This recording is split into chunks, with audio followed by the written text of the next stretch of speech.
Boa noite.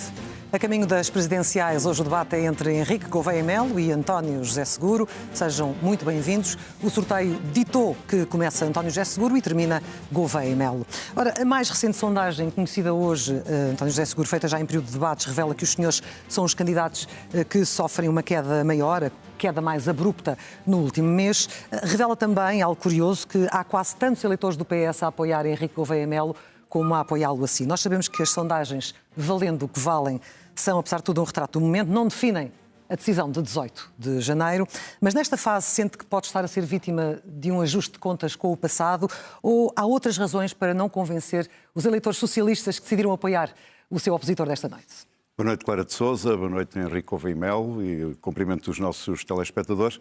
Como disse, há sondagens para todos os gostos. Ainda na semana passada havia uma sondagem que me dava em segundo lugar. Portanto, aquilo que é a minha preocupação é dirigir-me aos portugueses, dizendo que nós precisamos de ter um presidente com experiência política, que não venha ao improviso, não venha a aprender no cargo. Precisamos ter um presidente da República agregador e que seja um presidente inspirador e exigente.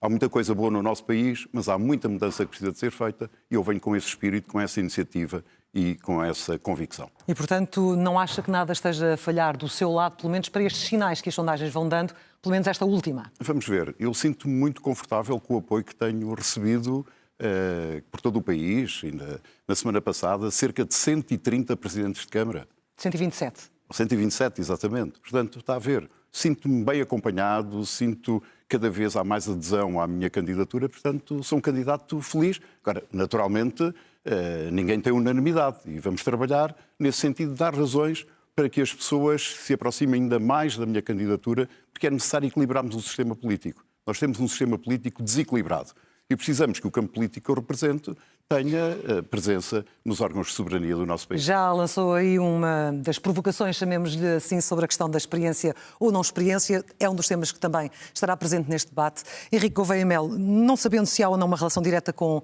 esta queda apontada na última sondagem, ou pelo menos a tendência das últimas sondagens, o senhor tem dito que está a ser vítima de politiquices e de truques políticos de quem está a tentar colá-lo a José Sócrates. Ora, o seu mandatário regional, Afonso Camões, até renunciou, segundo ele, para não o prejudicar. O que lhe pergunto é se, ao optar por escolher ter na sua própria máquina de candidatura elementos que no passado foram muito próximos do José Sócrates, na altura não pensou que estava de facto a correr um risco e a fragilizar a sua candidatura com essas opções? Isso é, mais uma vez, trazer a candidatura ao campo da pequena política. O que lhe quero dizer é que Portugal está neste momento à procura de um líder, porque a presidência é a liderança. Tenho que dizer, com toda a estima que tenho pelo Dr. António José Seguro, que o Dr. António José Seguro não é um líder para os tempos modernos. O Dr. Mário Soares, há 11 anos, disse-o isso de forma clara, disse que o senhor era inseguro e que os seus eleitores não deviam confiar em si. O senhor teve 11 anos fora da política. 11 anos em que aconteceram muitas coisas, o país passou por muitas dificuldades e agora, de alguma forma, vem tentar reciclar a sua carreira política passado esses 11 anos.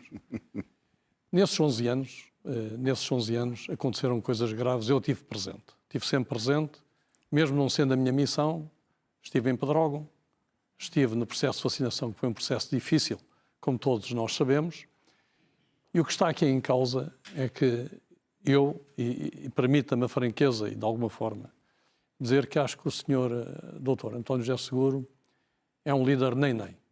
Nem-nem. É um líder, não é um líder nem-nem, é um candidato nem-nem. Porque é nem líder... Saiu-lhe a boca para a verdade, não é? Quando disse líder. Não. Muito bem. É um candidato que não é um líder, portanto, e também não é verdadeiramente... Henrique Gouveia Melo, vamos lá ver se nós nos entendemos. A grande diferença entre nós é que eu não utilizo o poder para humilhar os meus subordinados, como o senhor fez na Madeira. Essa é que é a grande diferença. Que não o qualifica para candidato, nem sequer para Presidente da República. Quando nós respeitamos a dignidade humana, não fazemos coisas como o senhor fez na Madeira. Isso é que o desqualifica. Em segundo lugar, o senhor apresenta-se nestas eleições. Qual é o seu pensamento político? Ora, se me permite a resposta imediata, quem desqualifica é o seu comentário que o desqualifica para Comandante Supremo das Forças Armadas, porque não percebeu a situação. A situação foi uma revolta grave, que era um rastilho que podia implicar com a disciplina das Forças Armadas, e os revoltosos, para além da revolta, publicitaram a revolta e politizaram a revolta. Mas não é isso que está em causa. Não está o comportamento deles em causa. O que está em causa foi o seu comportamento, que não foi um comportamento que respeitou a dignidade humana. O senhor foi à Madeira, levou as televisões... Eu não levei televisão nenhuma. E fez uma humilhação em público sem que aqueles homens se pudessem defender. Sabe que um dos princípios que está na nossa Constituição é que as pessoas têm direito à defesa. O senhor está a tentar levar isso para aí. O senhor não consegue perceber... Onde é correto? Não consegue perceber que a minha alocução, que não foi uma humilhação, que a minha alocução, naquele momento, parou um rastilho perigoso para as Forças Armadas. E o senhor, se não percebe isso, não tem qualidades para ser comandante supremo das Forças Armadas. O senhor está completamente enganado.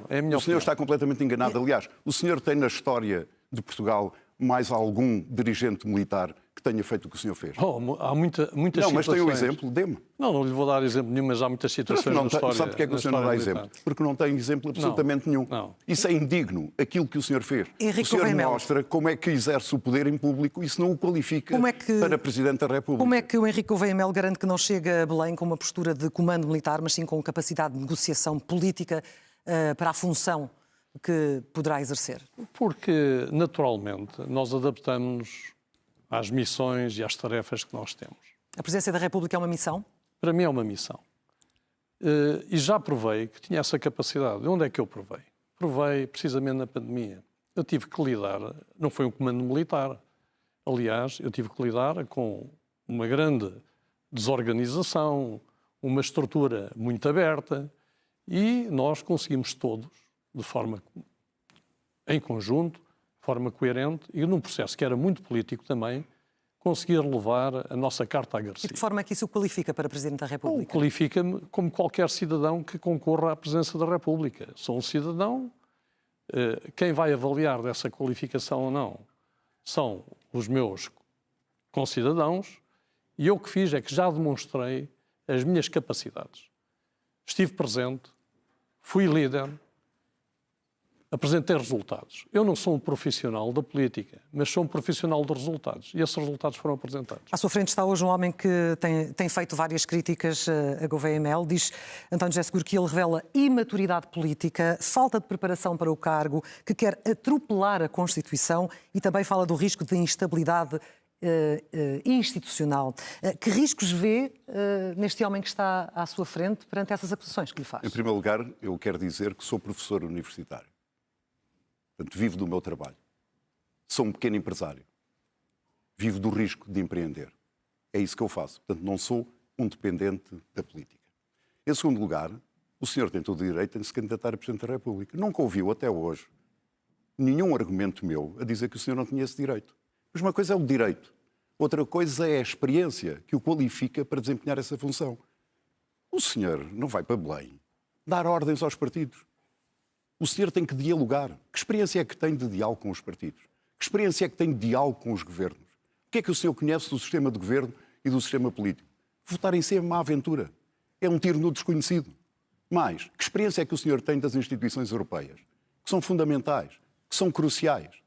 Aliás, um dos exemplos da sua ausência, eu não direi de experiência, até de sensibilidade, foi que o senhor anuncia a sua candidatura numa semana de campanha eleitoral para as legislativas. Nem o tempo do Presidente o senhor sabe qual é. É isso que não o qualifica. Com todo o respeito, é isso que eu lhe quero dizer, olhos nos olhos. Possibilidade de resposta para fecharmos este assunto, Henrique Gouveia Melo? Isto, mais uma vez, são argumentos que eu considero de pequena política. Na realidade... Mas porquê é que é de pequena política? Vamos ouvi-lo? Porquê é que é de pequena política? Na realidade, eu vivi também do meu salário. E, portanto, isso estamos perfeitamente nas mesmas circunstâncias. Nunca me retirei perante um desafio.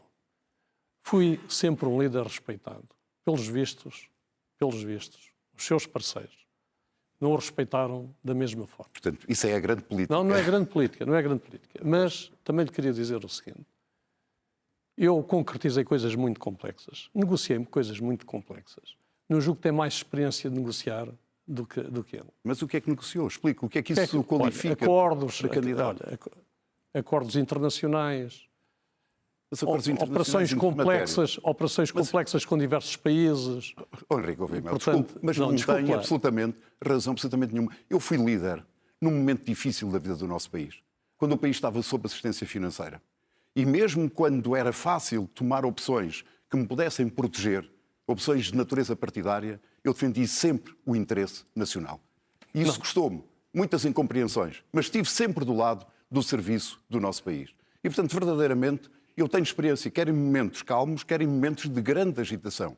Sabe que eu fui o único português, até ao momento, que fui deputado de um relatório de um tratado europeu. Eu sei o valor da negociação. Eu sei o valor do compromisso. Liderar em democracia não é dar ordens. Liderar em democracia é fazer compromissos, alianças, promover consensos. E é isso que o nosso país precisa. Há coisas fantásticas que o país progrediu, mas há outras áreas, na saúde, no acesso à habitação, num futuro bloqueado para os nossos jovens. Precisam de um presidente ativo, de um presidente exigente, de um presidente liderante, de um presidente inspirador. E para é essa fechar, experiência que eu trago, esta energia e esta força. Está ou não à altura desse desafio para fechar este assunto? Eu estou, mas quem não está é o senhor. Porque o senhor é um líder para a estagnação. É um líder para a estagnação e quando isso era-lhe em casa para dizer isso. É isso. Posso falar? Posso, faz favor. Muito obrigado. Mas quer dizer, o senhor só apenas diz slogans vazios. Eu gostava que provasse. Faça favor. Porquê é que eu sou um líder para a estagnação? Eu vou tentar explicar. No momento da Troika, o senhor tinha, do outro lado da governação, uma maioria absoluta que não precisava que o senhor se abstivesse no Orçamento de Estado. Mas precisava ao país? Que o senhor se abstivesse no Orçamento de Estado, que passou leis inconstitucionais, que prejudicaram a população, Está a ver. O Orçamento de Estado é uma lei. Leis, desculpe, que tem razão. Você não está preparado. Não, desculpe lá. Não é, vamos concluir. O Orçamento de Estado é uma lei, não são várias leis. Está outra vez a atacar com o pormenorzito. Não é o pormenor. Deixa-me dizer... É que o senhor não está qualificado para ser candidato. A lei do Orçamento de Estado, da altura, passou normas inconstitucionais que foram reprovadas no Tribunal. E mais, o senhor, quando deputados da sua bancada quiseram colocar em questão essas normas, o senhor opôs-se e até tentou levantar um processo disciplinar. Portanto, o que eu lhe posso dizer é que o senhor é um líder para a estagnação. Portugal precisa de um líder para a mudança. Esse é o slogan que o senhor traz de casa. Sabe quando eu estava a ouvir com atenção quem é que me parecia? A Catarina Martins. Porque ela disse precisamente aqui os mesmos argumentos. Vi que teve atenção ao argumentário dela. Então, se calhar é porque são verdade. Mas, senhores, já passaram 12 minutos e meio. Não, desculpe. Aquele é um momento importante da vida do nosso país. E eu escolhi Portugal. É isso que eu escolho sempre. Mas, senhores... É que a independência e o patriotismo, a independência e o patriotismo não se anunciam. Cumprem-se no dia-a-dia. Isso é que é importante. O senhor, por exemplo, diz que não tenha dúvidas que é um candidato, sobre mim. Não é? O senhor diz que é um candidato independente. Quem é que foi reunir com o líder do CDS à noite num bar de Lisboa? Foi o senhor. Quem é que foi almoçar num almoço secreto com o líder do Chega? O senhor. Quem é que escolheu como mandatário um ex-líder partidário do PSD? O senhor. CDS, Chega, PSD. Todos juntos. É isso que o senhor representa. É esse campo político. Não, eu represento outro campo político também, que é o PS, e sabe muito bem que o senhor representa uma facção... O PS? Só um momento, António José Seguro. O senhor representa uma facção do PS, nem consegue fazer o pleno do PS. E daí a sua preocupação e esses ataques que me está a fazer a mim, que eu considero, a política habitual. Mas vamos passar... Não vamos passar. Não, peço imensa desculpa. Isto é da maior importância. Desculpa, mas temos que avançar nos O Henrique Gouveia Melo, que disse que era um candidato a partidário, acabou de dizer que representa o PS.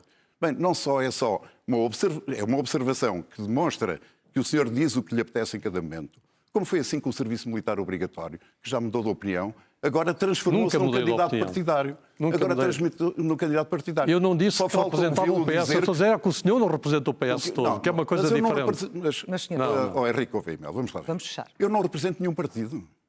Não, o senhor eu não trago toda a minha partido. história e todo o meu percurso político. Sou uma pessoa de mãos limpas, sou uma pessoa íntegra, que o senhor não tem nada para apontar em matéria de honestidade. Não lhe apontei nada disso. E sou candidato porque ambiciono ser o presidente de todos os portugueses. Muito bem. Vamos avançar. Mais importante, onde se vem é para onde é que se quer ir. Não, Agora, o senhor assumiu aqui, claramente, António José Seguro, que Henrique não é que não é um candidato partidário. Nós já percebemos as vossas posições, vamos avançar. A revista The Economist distinguiu Portugal como a economia do ano. Há quem veja isto como uma prova de progresso sólido e quem alerte para ilusões estatísticas. Henrique Gouveia Melo, o senhor avisa que Portugal não deve enganar-se com elogios que vêm de lá de fora. Esta distinção é uma mão cheia de nada, no seu entender, ou traz aqui alguma esperança para o futuro? Não, quer dizer, traz sempre alguma esperança. Mas, no entanto, nós temos uma economia muito dependente do turismo neste momento. Cerca de 20% do nosso PIB é produzido no turismo ou em atividades que estão relacionadas com o turismo. O turismo é muito conjuntural. Sim. Isso pode-nos fragilizar imenso. Portanto, nós não podemos pensar que estas boas notícias são boas notícias para uma economia de médio e longo prazo. Nós temos que diversificar a nossa economia, temos que reindustrializar verdadeiramente o país e temos que ter uma economia mais produtiva que consiga pagar mais. Como é que fazemos isso? Introduzindo conhecimento e introduzindo capacidade nessa economia, ou seja, tecnologia. Mas para fazermos isso, temos que ter também um modelo social coeso, ou seja, uma economia com coesão. Porque uma economia sem coesão é uma economia que desmotiva os trabalhadores. E nós precisamos ter toda a gente motivada para fazermos uma transformação, uma verdadeira transformação do país. Já iremos falar de salários, mas percebo que tiveram reações diferentes à divulgação desta distinção da The Economist. O António questionou a necessidade de alterar a legislação laboral. Para que a mudança quando a economia nacional está a ser elogiada internacionalmente? O que é que esta distinção significa para alguém que ganha pouco e, por muito que trabalhe, não vê grandes perspectivas de ter um salário melhor nos próximos anos? Em primeiro lugar, quando se elogia a economia de Portugal, eu fico satisfeito. Ponto. Segundo, fui ver porque é que se elogia. Os fundamentos. Um dos fundamentos é que o mercado laboral é dinâmico. Ora, se é dinâmico, eu pergunto porque é que é preciso alterar a legislação laboral. Terceiro, uma coisa é a economia funcionar. Outra coisa é que todas as pessoas beneficiem dessa economia mais produtiva. Isso não está a acontecer. Nós hoje temos pessoas que têm dificuldades em chegar ao final do mês. Sim. Que ganham pouco. Os salários são baixos. Mesmo o salário médio é um salário baixo no nosso país. Nós precisamos ter uma economia competitiva, uma economia de excelência. Precisamos de modernizar o país, de o capacitar. Isso faz-se na tecnologia e faz-se na qualificação das pessoas. É aí que se ganha competitividade? Ganha-se muita competitividade aí, mas também se ganha de outra forma. Mantendo o Estado Social forte, como é que se acaba por equilibrar as duas coisas? O Estado Social forte é importante, mas para isso é preciso nós criarmos riqueza. E, simultaneamente, continuarmos a apostar na qualificação das gerações mais novas de portugueses. Agora, nós precisamos ter uma economia que perceba os tempos em que estamos a viver. Uma economia que, do ponto de vista da sustentabilidade, seja uma economia eficiente, seja uma economia robusta, seja uma economia verde, mas precisamos ter um plano nacional de aquisição e difusão de pequenas e médias empresas, para que as nossas empresas ganhem dimensão e para que, sobretudo, os jovens tenham oportunidades de emprego cá dentro e não emigrem. E para que possam pagar também melhores salários. Aliás, ambos defendem que a política dos baixos salários tem de acabar. Este fim de semana ouvimos o Primeiro-Ministro elevar a fasquia a falar de um salário mínimo nos 1.500, 1.600 euros, num salário médio nos 3.000. Henrique Gouveia Melo, isto é para ser levado a sério? Não, parece-me que, mais uma vez, é uma política declarativa e não uma política de resultados. É muito fácil fazer declarações, especialmente quando estas declarações coincidem com períodos eleitorais. Eu gostava mais de uma política de resultados. Nós tivemos há pouco tempo, o Governo teve há pouco tempo, a discutir o salário mínimo, de 870 euros e para o ano de 920, se não me engano. E agora vem, de repente, anunciar um salário mínimo de 1.600 euros e um salário médio de 3.000 euros. Bem, eu gostava de ver como é que nós chegamos lá. Claro que era muito bom que chegássemos lá e devemos ter todos a ambição de chegar lá. No entanto, esta coincidência deste tipo de declarações em períodos eleitorais parece-me um bocado estranho. O que é importante é dizer claramente como é que o vamos fazer. O senhor é mais liberal na economia, já se assumiu enquanto tal. Diz que a economia portuguesa vive em águas estagnadas e que defende por isso uma maior flexibilidade no mercado de trabalho. Onde é que, na sua opinião, e não estou obviamente a falar das alterações que estão a ser feitas neste momento ao Código Laboral, mas onde é que, na sua opinião, pode existir essa flexibilidade? Olha, nós temos que tirar os custos de contexto às empresas. Os custos de contexto são burocracia elevada, justiça lenta. Só essas duas áreas equivalem, se calhar, a uma percentagem elevada do IRC. Estamos a falar em descer 1 ponto percentual do IRC, mas não estamos a fazer as coisas que verdadeiramente interessam. Esta questão da política laboral, nós temos de ter cuidado para não para não partir a coesão social, porque não há nada como um trabalhador motivado. E nós precisamos ter os trabalhadores connosco, trabalhadores e empregadores têm que estar todos na mesma economia, porque senão não faz sentido. O que é que nós temos que fazer verdadeiramente, na minha opinião? Um novo contrato social. E esse novo contrato social tem que fazer coisas concretas. Nós temos que resolver o problema da habitação que afeta as pessoas.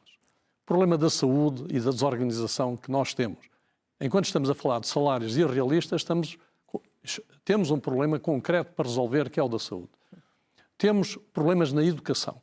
Temos que renovar o Estado. O nosso Estado está mal estruturado, está mal organizado, é ineficiente. Temos que reestruturar o Estado. E, portanto, há um conjunto de coisas que têm que ser feitas. Se não fizermos... E o Presidente o que é que fará, no caso de ser eleito? O Presidente tem uma coisa muito importante, tem uma ferramenta muito importante, que é a magistratura de influência. E de dar foco verdadeiramente aos problemas e de ser rigoroso e exigente com a governação, porque é isso que tem que ser. E ajudar, de alguma forma, através até desse rigor e da governação, uma melhor governação. Penso que neste aspecto estejam ambos de acordo, António José Seguro.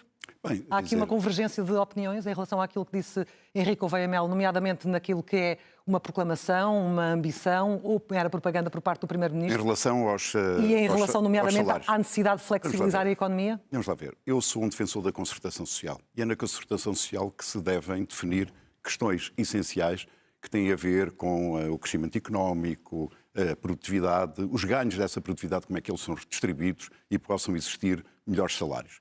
Eu não compreendo que há 4 ou 5 meses o Primeiro-Ministro, na sua proposta eleitoral, tinha um valor para o salário mínimo e agora, de um momento para o outro, apresenta outro valor completamente. É ambição ou propaganda? Pergunto-lhe. Não sei qual é a evidência. Quer dizer, portanto, aquilo que me parece importante é que a política em Portugal tem que ser baseada mais em factos, em evidências e em estudos. Há imensos estudos que demonstram como é que nós podemos ser mais produtivos, como é que nós podemos ser mais competitivos, como é que podemos ter uma economia de excelência. E esses recursos são fundamentais, como disse, para aumentar salários, para aumentar pensões e também para financiar o nosso Estado Social. Isso para mim é essencial. Agora, concertação social, isso é vital. E parece que foi algo que o Governo desistiu da concertação social. Se fosse Presidente, o que é que faria? Chamaria o Primeiro-Ministro para ter uma conversa sobre ele, sobre esta ambição? E o chamar o Primeiro-Ministro dá sempre um ar de dramatismo. Não há encontros semanais, portanto não é por aí. Eu, todas as quintas-feiras, se merecer a confiança dos portugueses, reunirei com o Primeiro-Ministro. Mas não é para tomar um chá, não é para conversar. É uma reunião de trabalho, bem preparada, previamente.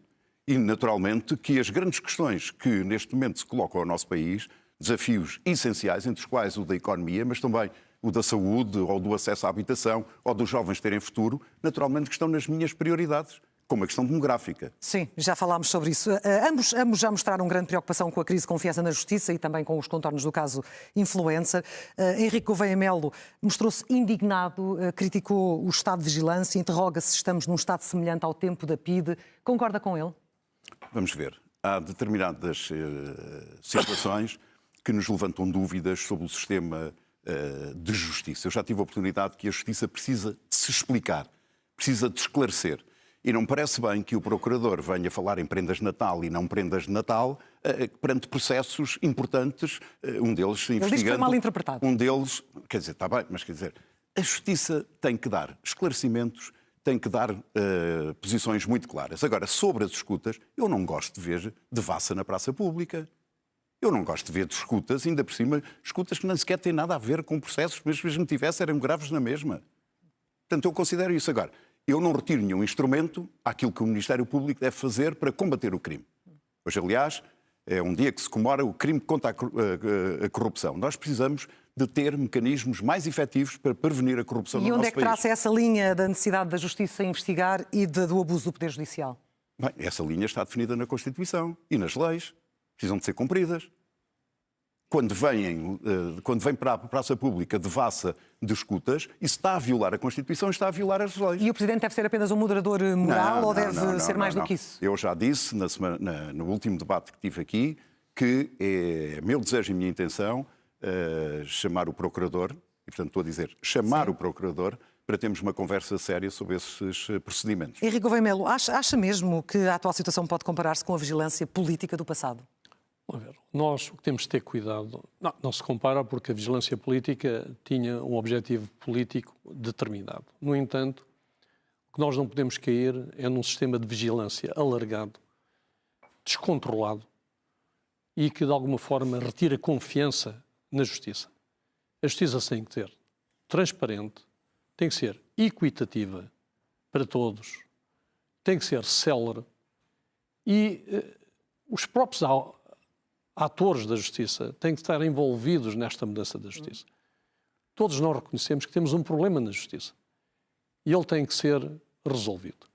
E a credibilidade da justiça afeta a confiança da população na justiça.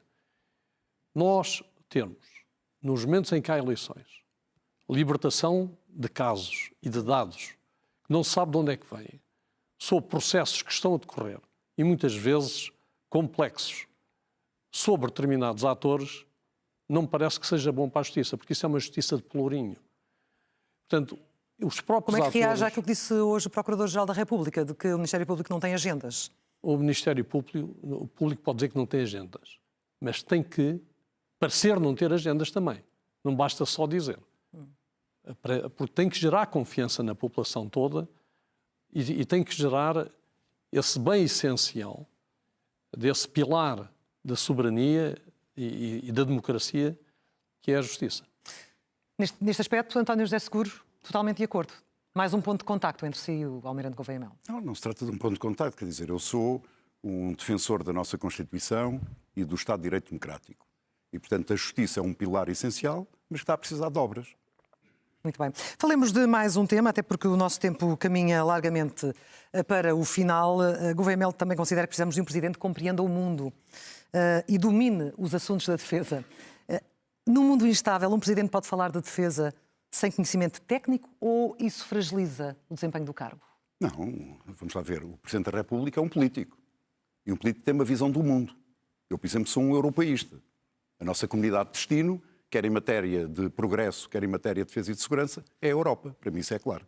Não é fundamental ter esse conhecimento da defesa? Porquê é que dá tanto destaque a isto, Gouveia Melo? Porque o que é que isto significa num cargo que não define estratégia militar, não dá ordens operacionais? Porquê é que é importante que um presidente saiba bem? Não define, mas tem um poder de influência muito grande. E tem que entender o mundo, porque verdadeiramente o mundo, neste momento, está a sofrer uma mudança no sistema internacional que é perigosa, não só para a Europa, como também para nós, indiretamente. E aqui há uma diferença com o Dr. António José Seguro. Eu não sou europeísta. Eu sou um pé na Europa e um pé no Atlântico. É isso que sempre foi a nossa política há mais de 500 anos. E isso dá-nos liberdade estratégica e abre as opções. E, portanto, nós temos que ter esses dois pés. E é preciso perceber muito bem o que está a acontecer hoje na Ucrânia e com a Federação Russa. Se aquele conflito se resolver de forma negativa para a Europa, nós estamos sobre uma ameaça de um conflito a muito curto prazo, na própria Europa, que envolva eventualmente a própria NATO. E um presidente português ter esse domínio dessas áreas, o que é que... Ajuda a diferença perceber, é que faz? Não, a diferença que faz é perceber um conjunto de problemas que não são problemas fáceis. E que António José Seguro, por não ter esse domínio, não entenderá, no seu entender? Eu não faço esse salto quântico para dizer que não tem. Estou a dizer é que tem essa facilidade. E mais, deixe-me dizer uma coisa que nunca é abordada. Nós estamos a construir, neste momento, a defesa em Portugal. Como, imagine que quer fazer uma casa. E antes de ter um plano de arquitetura e um plano de engenharia, vai comprar os materiais de construção. O plano de arquitetura chama-se Conceito Estratégico de Defesa Nacional. E a engenharia chama-se Conceito Estratégico Militar. Estão completamente desatualizados, mas nós já estamos a decidir o que é que vamos comprar. Esta falta de percepção na própria presidência de que as coisas têm que estar alinhadas, porque se não forem alinhadas, nós não conseguimos fazer uma coisa coerente. Fala-se muito em investir na defesa e investindo na nossa economia. Como? Como é que vamos fazer isso? Vamos comprar tudo de chave na mão ao estrangeiro? Muito rapidamente, António José Seguro. Peço imensa desculpa, mas estes assuntos não se tratam muito rapidamente. Não, muito rapidamente, porque faltam 3 minutos para o final. Mas... Primeiro, só dizer o seguinte. Eu considero que Portugal deve continuar a fazer parte da NATO. mas devemos aumentar a nossa autonomia estratégica. E aqui é uma divisão completa e uma separação com o Henrique Gouveia Melo. Eu não disse que devíamos aumentar a autonomia estratégica. Desculpe, não há divisão nenhuma. Se visse e se lesse o documento que os Estados Unidos acabam de publicar... Li o documento com muita atenção. Com ataques à Europa, com ataques que são feitos à Europa, demonstram a necessidade de nós reforçarmos a nossa autonomia estratégica. Não temos que dar cabo de nenhuma aliança. Agora, temos que depender mais de nós próprios. Temos que comprar europeu. E quando eu proponho que deve haver um sistema científico europeu que tenha uma aplicação dual da tecnologia que daí sai, é precisamente porque isso serve a defesa e a segurança da Europa e serve também a nossa economia. E nós precisamos disso. Mas aumentando a nossa capacidade estratégica, a nossa autonomia, torna-nos mais fortes e menos dependentes das oscilações, designadamente do Sr. Trump. Estamos no final, já lhe darei a palavra para terminar, mas eu quero só perceber, fazer aqui um foco numa questão que ainda não foi debatida nestes debates, que é quais são, porque nós sabemos que a Europa vive hoje um momento complicado, a maior ameaça militar desde o fim da Guerra Fria. Para terminar consigo, António José Seguro, quais são os critérios objetivos para uma decisão presidencial sobre guerra e sobre paz? Bem, isto não se decide assim, peço imensa desculpa. Nós estamos num processo de negociação para que haja cessar-fogo na Europa, designadamente na Ucrânia. O meu desejo é que esse cessar-fogo conduza a uma paz duradoura e uma paz sólida, mas não deve fazer com que os europeus durmam em serviço. Bem pelo contrário. Há decisões que nós temos que tomar desse ponto de vista. E, portanto, eu espero que nunca se chegue à situação de ter que se declarar guerra. Mas essa é uma possibilidade e, eventualmente, poderiam pensar a função presidencial também para esse contexto. Obviamente, ninguém a deseja. A mesma pergunta para si. Como tomará decisões se a paz falhar? Que critérios usará para decidir sobre guerra e paz? Os critérios serão os critérios decididos com os atores políticos todos, que fazem parte do sistema político. No entanto, deixe-me dizer-lhe que o foco na Europa é importante, o pilar estratégico europeu é importante, mas não deslaçado do pilar do Atlântico. No dia em que isso acontecer, entramos num outro tipo de problemas. E a nossa defesa, a defesa da Europa, ainda está muito dependente dos Estados Unidos. Só para dizer que na Europa estão cerca de 80 mil militares prontos para combate dos Estados Unidos. Equipamento de muito valor. A Europa não pode prescindir disso. Portanto, pensar que os europeus podem, neste momento, prescindir da ajuda americana para se defenderem é uma temeridade que eu julgo que é mais uma ingenuidade e uma temeridade do que... Aqui é que há acordo, nesta posição. Nesta posição há acordo. Nesta posição há acordo. E por isso é necessário que a Europa crie um sistema jurídico e um sistema de decisão, um arranjo institucional, onde possam também estar presentes quer o Reino Unido, quer a Noruega, como sabem, não fazem parte da União Europeia. E numa ação militar da NATO, sem o mandato das Nações Unidas, como por exemplo já aconteceu no Kosovo, na altura Portugal, com Jorge Sampaio, não participou, mas sim nas forças de manutenção de paz, de que lado estará Portugal consigo na presidência? Do lado da NATO, enquanto aliado, ou do lado do direito internacional? Para fechar? Portugal estará do lado da defesa dos interesses de Portugal e dos portugueses. Isso é claro. Sim. Para mim, a NATO é um coletivo defensivo. E, portanto, só julgo que nós devemos fazer operações na perspectiva defensiva e não numa perspectiva ofensiva. Henrique Gouveia Melo, António José Seguro, muito obrigada. Muito